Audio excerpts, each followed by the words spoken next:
Welcome to the meeting room at Global TV Talk Show, a broadcast service of globalbusinessnews.net.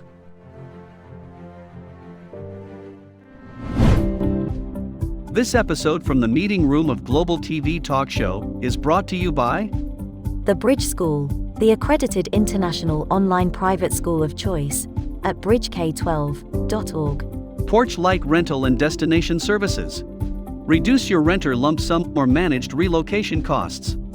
Visit them at porchlightrental.com. And by airs.com. With our full range of services, we can help design and manage your international relocation. Find us at airs.com. Primestone Partners, featuring corporate, government, and developer housing solutions, as well as senior-level advisory services. Find them at primestonepartners.com. And by International Auto Source.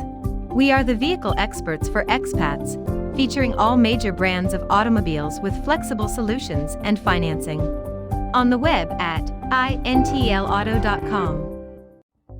Become a global player in your field. Cross Culture to Go provides virtual support for your global business and career success. We can help you thrive in 140 plus countries and markets. On the web at crossculturetogo.com.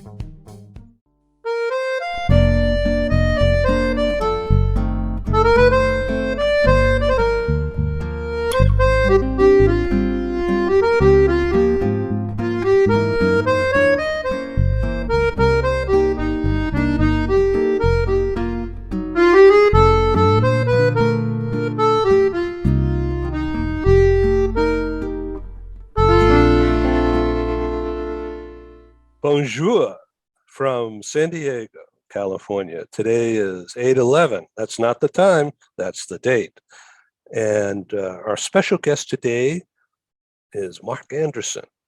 He's the founder and CEO of AdventureVacationsInc.com. Go and check it out. You'll go around the world with Mark Anderson. But today we're going to be in Paris. Why is Paris so popular? Why is it so wonderful?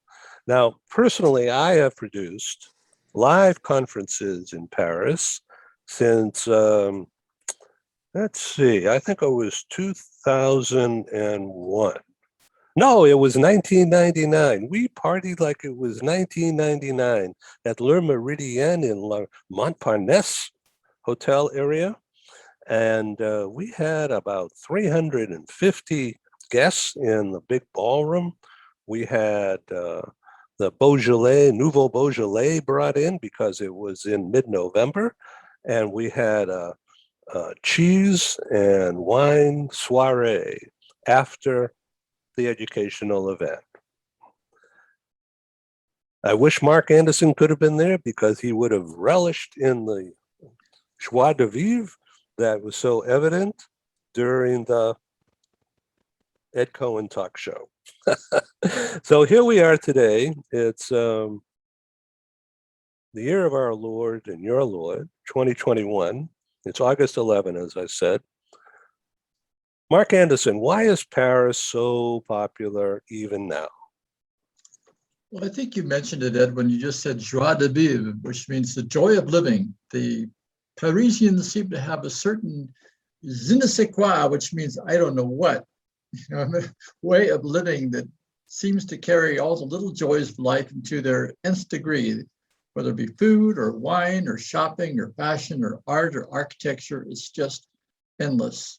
So something for everybody. So je ne sais quoi means, is that how Parisians do it, like this? Je ne sais quoi is that indefinable quality which makes something special. It literally means I don't know what, but there's something about it that makes it just special. And I could say that about Paris and so many different areas. So, social etiquette. We want to avoid being ugly Americans in Paris because people are different. The culture is different. Sure, there's a lot of Americans already there, have been for years and years. So Mark Anderson, give us your glimpse your insight into the social etiquette, and you're talking to Americans primarily. Oh, about 75% of our audience is Americans. Give us some basic don'ts, not do's, just a few don'ts, please. Don't walk into stores or restaurants without saying a general bonjour to the people in the store.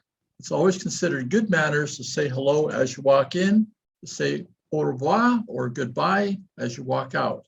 And you're saying it to the general room or to the proprietor, whoever is there. It's just simply good manners to say hello and goodbye. So do you smile when you do that, or is it don't smile is too American? Well, I don't think personally the smiling is gonna hurt.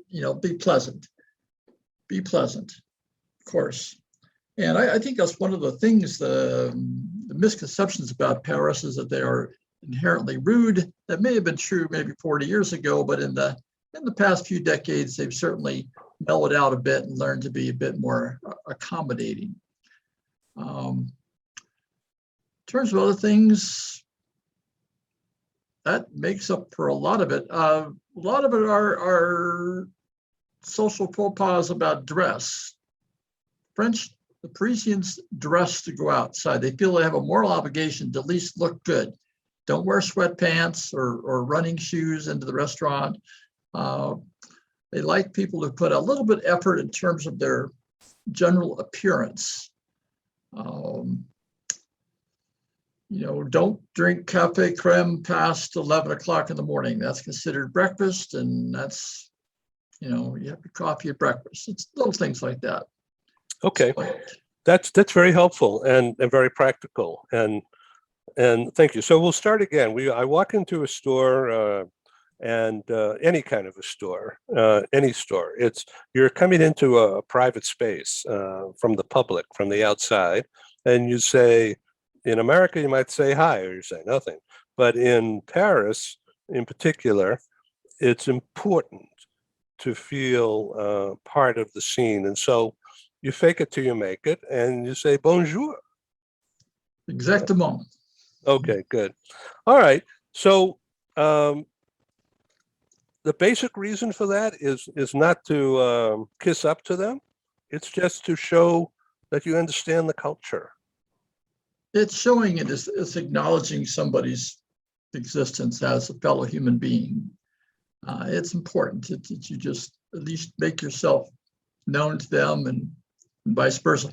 And you don't really have to speak French. You just have a few words like hello, goodbye, and thank you. Bonjour, au revoir, merci. It'll get you very far. And they understand if you don't speak French. They appreciate any efforts to say anything at all. And you can always politely ask, parlez-vous anglais? Do you speak English? And they'll say, of course. Or they may just start speaking to you in English when you arrive, because they'll know you're obviously an American. They say they can spot an American a mile away just by the way he looks and carries himself. Oh, that's funny. Okay, so we have a number of pictures to show here, and we're going to run through several of them, but we're going to have a lot of dialogue and conversation. Now, that's another thing about the Parisians, right? They like to talk a lot, don't they? They do. They're very proud of their heritage, their culture, their language. They would rather sometimes speak to you in English just so you don't massacre their language. But yes. Okay, that's great.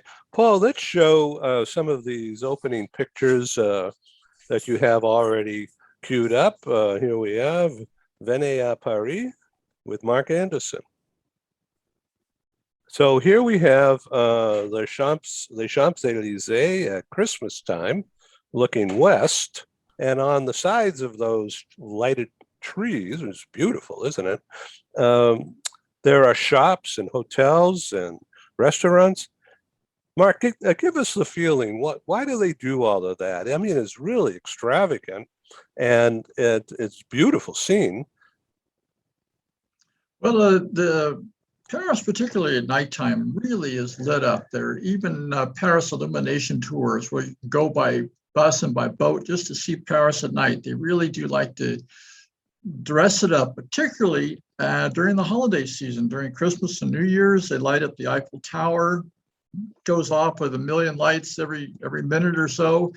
And the Champs-Élysées is famous for their high-end shops. All the big names like Hermes and Louis Vuitton are all located there. And it's part of the more modern Paris, modern as in the 19th century, when they redid much of the city. Okay, so we're looking west. You see the sunset there. What you don't see beyond the Arc de Triomphe is La Défense, which looks like La Défense. And this happens to be a huge downtown business area with skyscrapers and many, many global companies, in which we'll get to later in the show. Okay, Paul, if we could see another. So here we are. It's again Christmas, but it's a different year. And you see they changed the decorations. Mark, would you like to comment on this? You know, I would just say what I mentioned earlier is they really do put on the dog, particularly when it comes to Christmas. Typically, they're going to have off of work for about 3 weeks. Last 2 weeks of December, first week of January, because they really take their holidays seriously. So it's a wonderful time of celebrations, restaurants, Christmas markets, and of course, Christmas shopping. So it's a party. It isn't so. It is a big party. It's not solemnly religious, although that happens too. It's a party. It's a party, yes. La soirée. And so this traffic scene that you see here, this is not unique. This happens every day, right? It is, but particularly around the Arc de Triomphe, because it's a traffic circle with 12 streets that empty into the traffic circle. And no stoplights. And no stoplights. And it's one of life's unique experiences I did only once, is to pull into that traffic circle and then try to get out of it. But, not something I would recommend.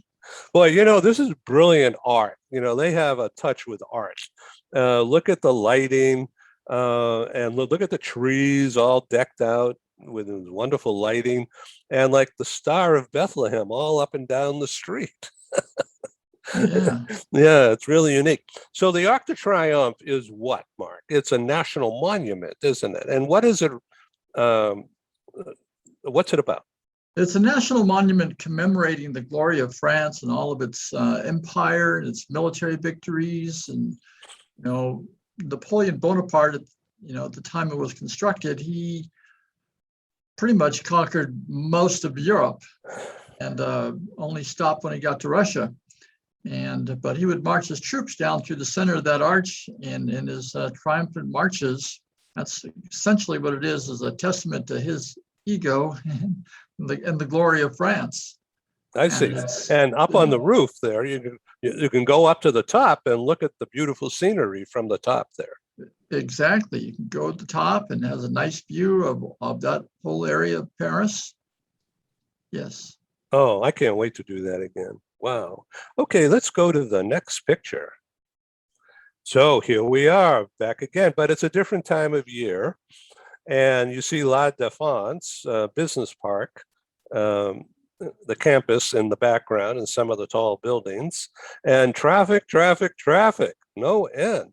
Now in the summertime, you can sit outside on the sidewalks and enjoy a wine and watch all the activity, right?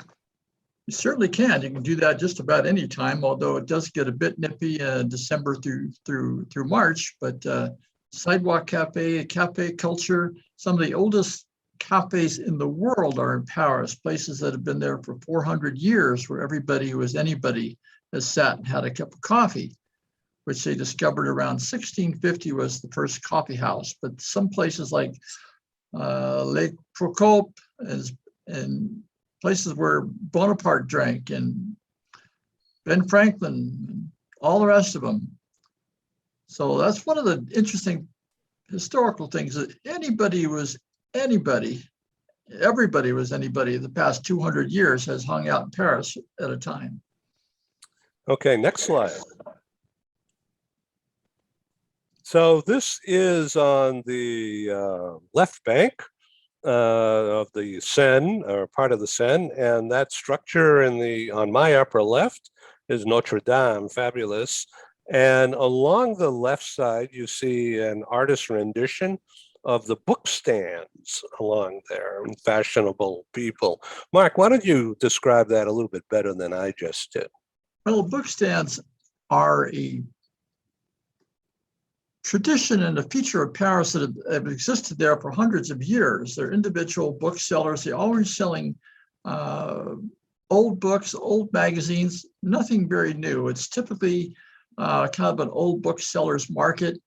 And you can buy everything. I bought comic books there. I bought antiques and little tins and souvenirs, and they sell everything, but it's mostly of the antiquarian variety, and at night they just close the lid, lock it up, and open up the next day. And then, of course, directly across from that is the Shakespeare and Company bookstore, where you can, it's been there for probably 75 years, that has a lot of history and fantastic selection of books. And of course, Notre Dame, which is being remodeled as we speak, or being restored. You know, it's temporarily closed, but you can see parts of it. Yeah. Okay. So now the cars are coming down this street on the right, but it's actually the left bank, isn't it? Exactly. As you look down the river, and that's where most of the traffic always came from, the left bank will be on your left, and the right bank is, of course, on your right. The left bank is the oldest part. Just opposite Notre Dame is the Latin Quarter, which has been there since Roman times. And it's called the Latin Quarter because it's where the Sorbonne University, which started around 1400, everyone spoke Latin. It has nothing to do with Latinos or Latin culture or Latin America.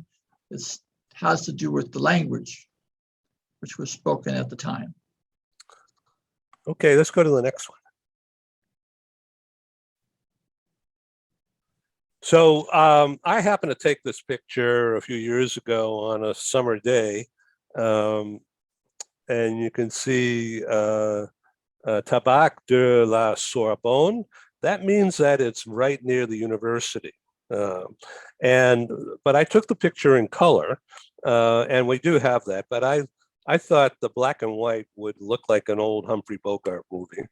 Yeah, it's very reminiscent of that time in Paris, like late 50s, early 60s, when that area was where all the existentialists like Jean-Paul Sartre, Simone de Beauvoir, and Picasso, and everybody else hung out there.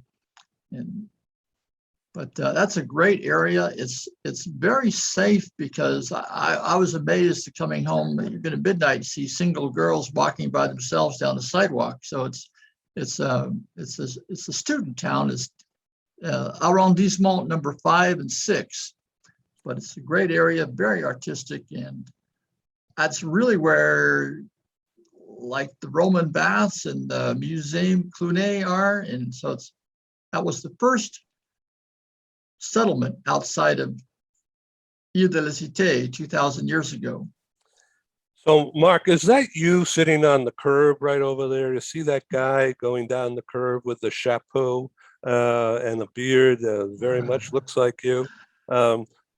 See that guy? So is that you? It certainly could have been. Yeah, I see him. He's right there. You know, my first trip there was 1972, when I was doing it on $5 a day and sleeping in the park. So that was me. And I had a sleeping bag and a backpack. And a bottle of wine and a baguette? And a bottle of wine and a baguette. Yep. Okay. All right, let's go to the next show. So this I also took, as you can see, Le Depart Saint-Michel. And this is right on the Seine, which is to my left. And this was actually a color photo, but I took the color out because I wanted to look for Humphrey Bogart and Ingrid Bergman, but I couldn't see them. So it does kind of look like Casablanca. Place de Saint-Michel is the center of the Latin Quarter. Well, it's the northern edge, I would say, the one it does right about the Seine River right there. But that's where the Boulevard Saint-Michel starts and goes up to the Sorbonne. But that's a typical cafe and place where people hang out morning, noon, and night. So it says Le Depart. So in English, that means like it's a train station or something. That's a good possibility. Don't know exactly what their interpretation of it is. That's a good example of how you can sit outside and watch the world go by, or having your cafe au lait, or you can go inside where it's a little bit cheaper and stand at the bar. They do charge a little extra to sit outside and on the outside tables, but it's worth it. So I just thought that the name of the building of the bar, Le Depart Saint-Michel, means that you are leaving Saint-Michel. That Saint-Michel, when it comes to the river, the Seine River, Saint-Michel stops, and on the other side of the Seine, there's another name. But if you go to the right, it's a wonderful shopping street, very busy, lots of bars and restaurants, right? Exactly. Now that's the foot of Boulevard Saint-Michel and then Boulevard Saint-Raphael, and you get into the whole university area, tourist area. There's lots of great fun shops and restaurants, music, cafes, bistros, all around there. So what about the name Saint-Germain-des-Prés? What does that refer to? Saint-Germain-des-Prés. Well, that is also one of the more bohemian upscale areas of Paris. It's it's famous for being the original site of Shakespeare and Company, and where a lot of writers like Hemingway, James Joyce, and Fitzgerald and all of them spent some time. I don't know exactly what the Saint-Germain means.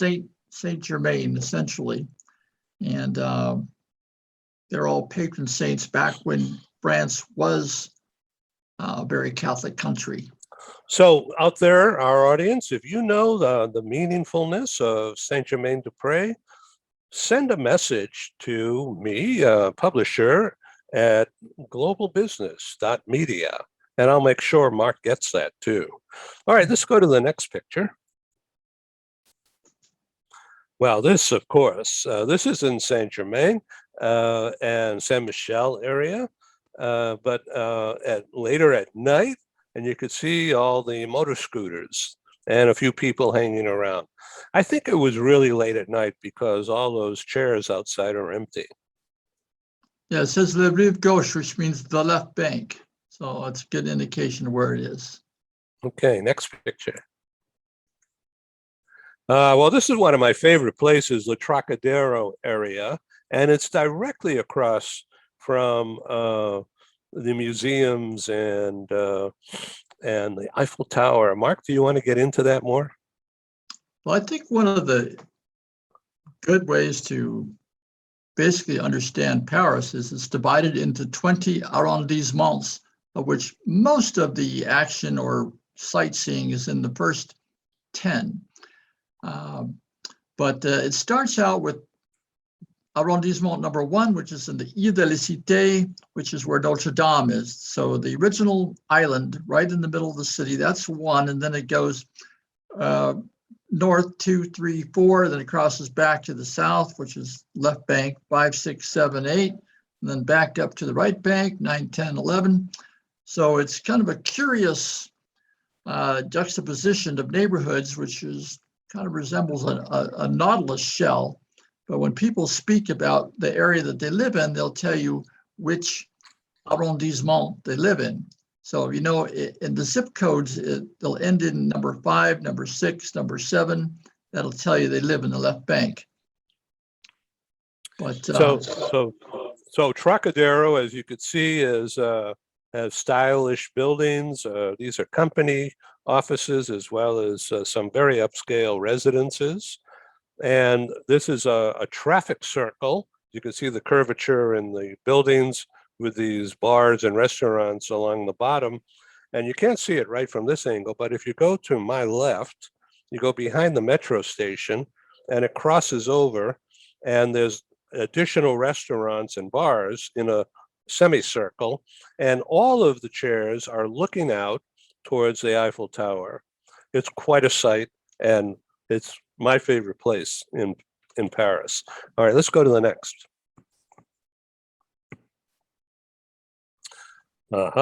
Okay. I happened to take this picture some time ago. I can't even remember when, though. It's probably 4 or 5 years ago now. At Christmas time, and you could see the lighting on the tree. It's very special. Now, so in Paris, as in Italy and some other places, artists are leaders. Expression through art, color, juxtaposition. And here you have what looks like a giant Christmas tree, all lit up. It's just an evergreen tree, pine tree with fancy lighting, and there's the Eiffel Tower. Isn't it beautiful? Mark, would you like to comment on that scene? Oh, it really is nice. And also, one of the things they do is the Eiffel Tower lights are on a computer program which constantly changes, and the whole tower will go dark and then it'll light up with just a million different lights going off at different times. Sometimes they'll even set it to music, and sometimes they'll even spell out the year, like New Year's Eve, they'll, spell out the date. All kinds of very creative ways of lighting the tower, which has been there for over 100 years, but recently they've really lit it up, so to speak. Okay, next slide. So here we are again, and this is in summertime.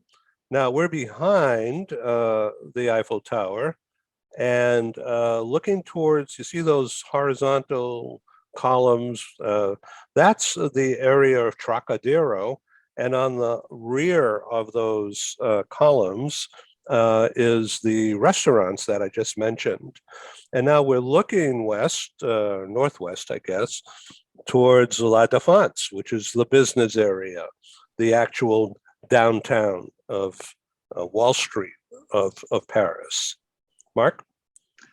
One of the things about the Eiffel Tower, what people probably don't know, is it was built for a World's Fair in 1889. And at the time that they built it, it was very controversial, and they were even planned to disassemble it after the fair. And since then it's become such an iconic structure, it was at the time the tallest structure in the world. The tallest was the Washington Monument, and I think this was about 10 feet taller. So for a long time, it was the tallest building in the world. So, yeah. So we're looking from the backside of the Eiffel Tower towards La Défense, and you can see the green in the middle. It sort of looks like a river of green. That's actually Bois de Boulogne or something like that, isn't it? Well, I believe it's the Champ de Mars is right, the immediate area right there around the Eiffel Tower. And it's also right near the Seine River, which is where all the boat tours leave from. So if you go to the Eiffel Tower, you can jump on a boat and go on a scenic river tour up the Seine River and back. Okay, that's a better description than I said. Let's go to the next slide. So here we are in the neighborhood. Now I happen to take this. This is in the 15th or the 16th arrondissement, and this street happened to be called Ben Franklin. Well, Ben Franklin spent quite a bit of time there, and as did Thomas Jefferson back in the late 1700s. And you're a big fan of the lifestyle and the wine and the women, and but much of the revolutionary thought process came out of particularly those two men, Franklin and Jefferson, who in large part owed their inspiration to some of the thinkers in Paris at the time. So Thomas Paine lived there. I mean, oh, really? Wow. A lot of very famous founders of our country were sharing new thought with the thinkers of Paris. So the French flag is called the Tricolors. Yeah, tricolors. And so it's red, white, and blue, but done differently. And what is the meaning? Life, liberty? Liberté, fraternité, égalité, which means brotherhood, freedom, and equality. And Sounds good. It sounds good, except unless you happen to be a member of the aristocracy in the late 18th century, you stood a good chance of losing your head. So they went a bit overboard with the guillotine, of course. I think something like 14,000 people lost their heads, and really destroyed the, French upper class at the time and separated the church from the state. So it messed things up for a while. Then they kind of regained their sanity and settled into what we have now. So was that time that you just referred to the French Revolution? Yes. Les Miserables. Les Miserables. So yeah, French Revolution was, a very emotional time because the people were literally starving. They literally had no money, no food, and no shelter. And Paris in the wintertime can be quite uncomfortable under those circumstances. And then they have, of course, the nobility, and they rebelled against the people who had everything. Marie Antoinette famously said, or probably didn't say, "Let them eat cake." And that was the spark that lit the revolution and ended up, ideally, a more egalitarian society, though some might question that. Let's go to the next slide. So this is one of my favorite ever pictures that I happened to capture one time when we were in Paris for one of my conferences. And this was during the summer. And this is the Eiffel Tower all lit up. You can see the sparkles and the water cascading. Isn't that gorgeous? Wow. One of the best places to see that is to actually go to dinner. There's an excellent restaurant halfway up there, and you can go there at night, and it's less than $100. It's probably closer to 50 for a tour with dinner and entrance to the Eiffel Tower. And you can ride up to the very top after that. And if you really have some money to spend, you can book the Jules Verne, which is the very top, where dinner started $200 per plate. So that's a 3-star Michelin, but that's the best of the best, or the creme de la creme, as they say. But I highly recommend having a less expensive dinner halfway up for a gorgeous view of the city and a unique experience. Okay, and that's Mark's website is Adventure Vacations Inc., all one word, .com. Let's go to the next slide. Well, I took a picture of a picture because I thought it was unique. Paris in the winter. Well, actually, it rarely snows. That's a bit of a rare occurrence. It gets cold, but they rarely get any snow, even though it can be a bit nippy, and of course in the winter months. But the advantage of that is prices drop way down. They're less than a third of what they charge here in the high season. So the low season travel is November 1st to March 31st, when you can, as I say to my people, it's so cheap you can't afford to stay home. This is great. Okay, let's go to the next slides. So here's a favorite friend, and standing on the sidewalk near the Eiffel Tower. And this is, of course, summertime. Next slide. All right, so this, if you look closely, this is the high-speed trains around France. Mark, do you want to describe this a little better than me? I love the TGV train system. That stands for Train Grande Vitesse, and literally you can get anywhere in 2 hours. I typically will fly into Paris, spend a couple of days, and I can go from Paris up in the north to the very south down to Avignon in about 2 hours. The trains literally go 200 miles an hour. So it's quite amazing. Same amount of time you can go to London. You can literally go to London for the day Take the train, takes you 2 hours. You go underneath the tunnel, spend the day, come back that night. They've got trains leaving every half an hour. The train will take you to Spain, to just about anywhere you want. And that's the beauty of not only the train system, but because it's relatively easy to get around. And relatively inexpensive. Yeah. Well, maybe that'll come to the U.S. during this restructuring. I sure hope so. Yeah, me too. But France is good enough. We interrupt this broadcast to bring you a timely announcement. Hi, I'm Sergei Gorbatov. I'm Angela Lane. Together we're researchers, writers and practitioners in the field of human resources. And we've also been multi-country, multi-assignment career expats. We owe our professional development and growth to a very large extent to the international assignment opportunities that we have had. But in a world where distributed work may become the norm, we also want to understand what will happen to the nature, duration, and purpose of international assignments. Together with our colleague, Julian Dalzell from the University of South Carolina, we're undertaking a study on the future of expatriation. And we'd value your contribution. You can participate in this important study by completing a simple 10-minute questionnaire. Access the questionnaire by typing in your browser tinyurl.com/expert study. That's tinyurl.com/expert study. You can also find the link here on Ed's website next to this video.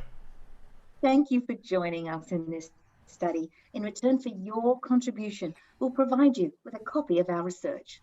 And of course, you'll be invited to an exclusive webinar hosted by Ed, where we will share our findings right here on Global Business News. And so please go to tinyurl.com/expat study. Take the survey so that we can better understand the future of expatriation.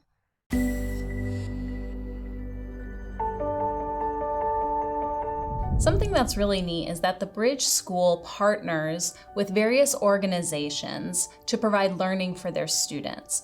For example, we partner with a major ballet company, and we are able to enroll several of their students into our school. So now not only is the student able to participate in a school and have a seamless transition while they're very active in their ballet career, but now they have other dancers that are with them that are doing some of the same courses. So it's almost becoming a camaraderie where they're taking similar courses, they're working together on their ballet, and really being able to form this great partnership with these organizations to provide a needed service. A lot of times there are student athletes who will spend hours and hours at the gym or at the basketball courts, wherever it is. And if they're attending a traditional school, they're in school from 8 to 3. They get a quick snack, and then they're at the gym for 3 to 4 hours in the evening. Coming to us and having that partnership, they're able to break that up throughout the day. They can have a morning practice, get some schooling in, have an afternoon practice, finish their schooling in the evening. So there's that flexibility. And additionally, if there are tournaments or performances, it's fantastic because if there's a week where they have shows straight through, they can take that week off of learning and then pick back up when they're done. So it offers this great flexibility. And for the program owners of these sports leagues, it is a win-win situation for them because they see this need. They see this need that their students need to make sure that they are obtaining the grades necessary to be successful adults in our country and in other countries. But it provides them an environment where they can be successful at both.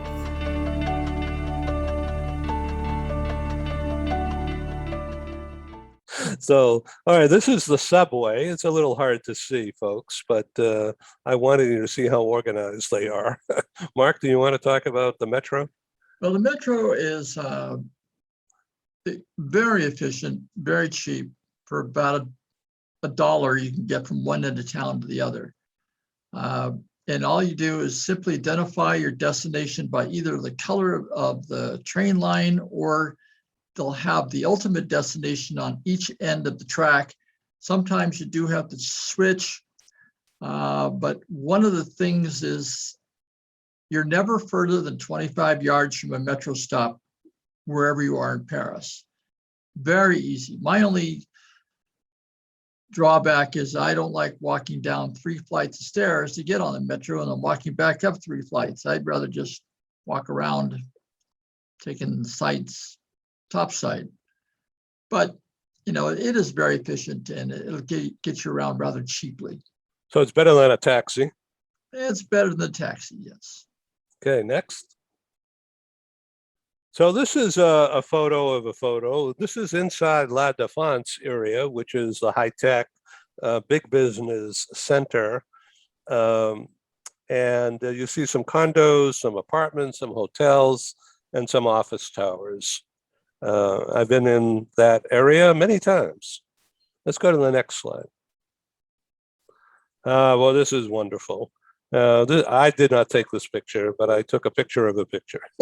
So there you have in the lower left, the Arc de Triomphe, and you see the circle that Mark referenced with all these side streets coming in. This must be at 8 o'clock in the morning when there's no traffic. But you can see the Eiffel Tower going across. Mark, would you like to describe more than what I just did? Yeah, you described it quite well. There's literally 12 streets which all empty into this traffic circle, and there's no lanes. You just have to, drive the one hand and have your other hand out the window, and shouting at people to get over. And it's crazy. I did it when I was 20, and I'll never do it again. But it's quite the area. Okay, so now underground all of that, you have the metro. And then you have all the side streets. All right, and there you have, again, in the lower left, the Arc de Triomphe, and you see the rooftop, and that's very safe and beautiful vista. Next slide. All right, if you come in, Mark, why don't you do a favor and describe the beauty of that? That is the Basilica of Sacré-Cœur in Montmartre, which is the only real hill.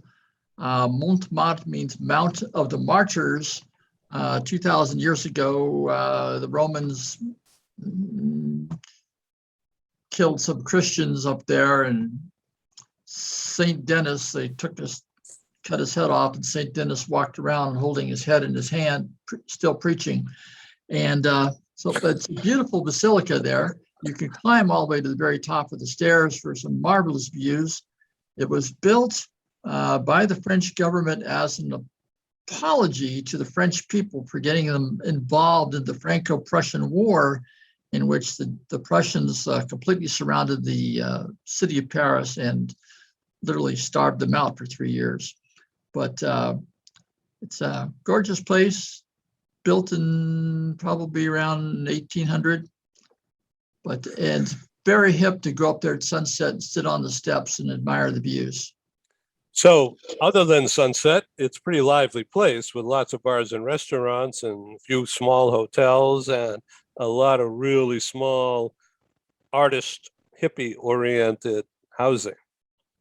That's where all the greats lived at one time. You can go on a walking tour and see the apartment where Van Gogh lived, Toulouse-Lautrec, Picasso. I've been to all of their homes just to see where they lived. And back then, 100 years ago, it was a separate neighborhood. And but it's the only place that actually has a vineyard in the city. They've got I didn't know. Yeah, it has a vineyard. They have wine tasting. They have a famous cemetery with people like Toulouse-Lautrec buried, and several Degas, Renoir. They're all up there. Je ne sais quoi. Yeah. So I don't remember the names of the restaurants, but I think we went to several repetitively. So that's in the 12th, isn't it? Yes. Yeah, and then down the hill from the church is a juxtaposition. Right down the hill from the holy site is Le Moulin Rouge, which is nothing but holy. Yes, that's the Peak Isle district. The famous Moulin Rouge where Lautrec hung out and painted all the can-can dancers. Now it's wall-to-wall sex shops. And typical Parisian, I've seen sex shops located literally across the street from a church. And they somehow learned to separate those two parts of life. But it's mostly for tourists to just walk by and look at. It's what it is, what it is. But that is the traditional red light district of Paris. Okay, next. Ooh la la. This doesn't need any talk, does it? What are we looking at here? Paris at night looks great. There's the Champs-Élysées coming right down. And, Oh, right from left to right in the middle. Exactly. So what is that church or something on the right? That looks like Sacré-Cœur. I'm not positive. Not positive. Yeah, okay. Or it could be near the unknown soldier, Napoleon. Well, that's Place des Invalides. That could be, yes, you're right. That could be Invalides. Okay. Yeah, but boy, isn't it something? They have all these beautiful lights. Okay, next. Well, here we are. Mark, why don't you take us down the street?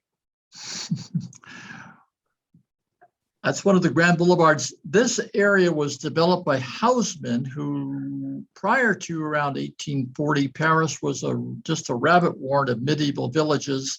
And that's when you have Les Miserables, when the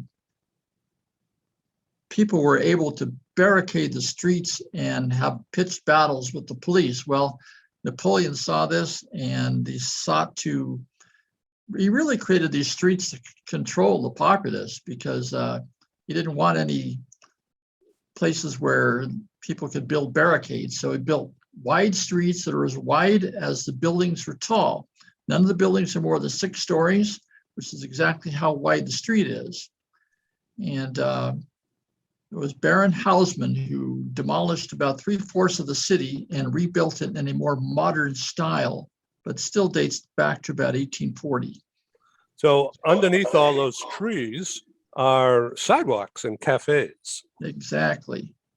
Right. So isn't that yeah, interesting? a lot of ways he improved it. And there's a few places like around the Latin Quarter that were not renovated that still have the medieval touch.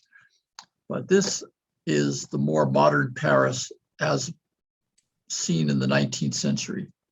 And you can see we're looking west towards La Défense, which is the Wall Street. It's really a sight once you're standing there. Okay, let's go to the next. Global TV Talk Show. Go to Paris. So, Mark, let's talk about day trips outside of Paris. What do you recommend? Number one would be Versailles. Everybody loves Versailles. They even made a whole television series all about it. It's an incredible building. It's one of those things that really is monumental. It's just a testament to Louis XIV, the Sun King, to his ego and to the glory of France. And that would be a big one. Other places are like Chartres, which is a famous cathedral located outside of Paris. You can go to Auvers, where Van Gogh spent his last days, and you can see where he's buried next to his brother Theo. You can go to Giverny, which is the famous residence for Monet, the father of Impressionism, and see the Monet gardens and water lilies. And as I mentioned, you can get on the TGV and be anywhere in France in under 2 hours. But those are a few places. So when I was in Paris after conference, we had an after party on Bateau Parisien. whereby I rented, took over a section of the boat, and it's a dinner cruise and with music, and you see the lights and the monuments of Paris. That is a beautiful take. What do you think? You know, there's two different styles. The Bateau Parisien, it can either be done as a tour, which costs you about $10, and you can just cruise up. They've got departures every half an hour. They have a narrated talk in about 6 different languages, and you can do that during the day. You can do it during the night, and then you can do what, as you mentioned, as a dinner cruise, which is usually closer to $100, but it's a unique experience with dinner and wine and music and in Paris by night. So yeah, both of them are excellent. They're only maybe an hour, but dinner cruise is a bit longer, but they're a very nice way to do it. And you can even get on the boat bus, which literally hop on, hop off different parts of the city along the Seine. Good, thank you. Now let's talk about tipping in restaurants. This is a very American thing, but the Parisians don't expect it, but they'll take your money. Exactly. You know, where tipping is an insult, they love to be insulted. However, there's at the bottom of every bill is something that's going to see service compris, which means they've already tacked on an additional 15 to 20% on the tab as it is. So you're essentially already paying them regardless. But of course, it's always nice. I always feel better leaving, a couple of euros on the table. It doesn't hurt, but it's not necessary. Here in America, for the most part, not everywhere, but the waiters are not salaried, and so they live on splitting all the tips. But over there, everyone's on a salary. It's mandated by the government, and they have health benefits. So that's why the tipping, it really doesn't matter. It's already there. Exactly. They're paid a living wage. They're for the most part, fast and efficient, except for when it comes time to get your bill, because they don't want to rush you. So they bring your bill reluctantly at the very end of a long evening. And they're not particularly chatty or interested in your family history like most Americans are. They'll tell you their life story in the first 5 minutes, but they're a little bit more reserved, which some people think is snotty, but not really. But yes, they're paid a good wage, and it's considered an honorable profession. Let's talk about museums. Now, everybody wants to go to the Louvre, but there's usually long lines. So Rick Steves talks about getting a pass in advance so you can avoid the lines. What do you think? Well, the pass is only good if you really want to see a whole lot of museums in a short time, because pass is only good for 2 days. It's not something where you can, stretch it out a week. So they kind of get you coming and going. Personally, I prefer to just wake up and decide where I want to go that day or the next day and just get there early. I think if you're first in line, it's generally not a problem. I think it's important to know what you want to see. The Louvre is great for the last 10,000 years up to about 1850. But most people identify the art in Paris with the Impressionists, all of which are in the d'Orsay. The d'Orsay is where you're going to see Van Gogh, Monet, Manet, and a host of others, as well as the L'Orangerie. But the Louvre is mostly for art around ancient times up to including the Renaissance and slightly after. So isn't the d'Orsay sort of like, it sort of looks like a train station, doesn't it? D'Orsay is a former train station, yes, and it's only located about 6 blocks west of the Louvre. So you can walk there, but you might want to catch a cab or something. But it's maybe 10 blocks. But the d'Orsay is great because you can also get a pass from the d'Orsay for the Rodin Museum, which is one of my favorite artists, the famous sculptor who did the Kiss and the Thinker. And that is an easy walk between the d'Orsay and the Rodin Museum, and they'll sell you a combination ticket at a discount for those two. So we come to the end of this talk show about Paris. I thank you for being on Global Travel TV Talk Show here. And please come back. We could talk about any other area that is on your list of must-dos now that travel is opening up again.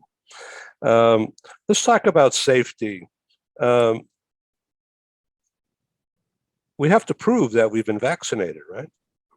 Yes, you do. And so they are requesting that you bring along proof of vaccination. I'm still waiting for them to come out, and they're talking about a universal app on your phone, but barring that, your vaccination card will be fine. So yes, you do have to be vaccinated. You also need to get a COVID test within 3 days of your departure. And then again, you need a COVID test within 3 days of your return to get back into the US. That's usually arranged by the hotel or someplace close by. It's very easy to do and inexpensive. So are there 2 tests or just 1? Well, you need 1 test to get from on the plane to go over and 1 test to get on the plane to come back. So France is requesting for the way over, and the US is requesting the test for the way back. But they're pretty on top of it. You know, this has been something that they've been dealing with in a big way, and they're going the extra mile to make sure that you're safe. So once again, if I'm going to go to Paris next week, I need to get a COVID test this week. Well, actually, no. You have to get a COVID test within 72 hours of your departure. From Paris back to the US? Yes. Okay, both that's ways. it. Both ways. Both ways. Okay, that's what I'm trying to clarify here. So once again, I'm booked to go to Paris in about 10 days. And so between now and 10 days from now, when I depart the US, I do need to get a COVID test, even though I'm fully vaccinated and I have the card. Yes, you do. But you can find a place like near the airport and where they will do the testing for you, and they will email you the results, which you can show on your phone, or you pick up the piece of paper. But essentially, it's quick and easy. I've done it several times, and it takes 5 minutes, and you get the results sometimes the same day. Okay, and then when you're leaving Paris, 3 days before, the hotel will set you up with, give you information about the local pharmacy where you go get it's a nasal swab, right? Correct. And so, and then they send you that, and that's what you need to get on the plane back into the US. Correct. Okay, good. This is very helpful information. I thank you for being on our program, Mark Anderson, AdventureVacationsInc.com. Thank you, Mark. Thank you, Ed. Thank you for joining us in the meeting room at Global TV Talk Show. Have a wonderful day, and stay safe.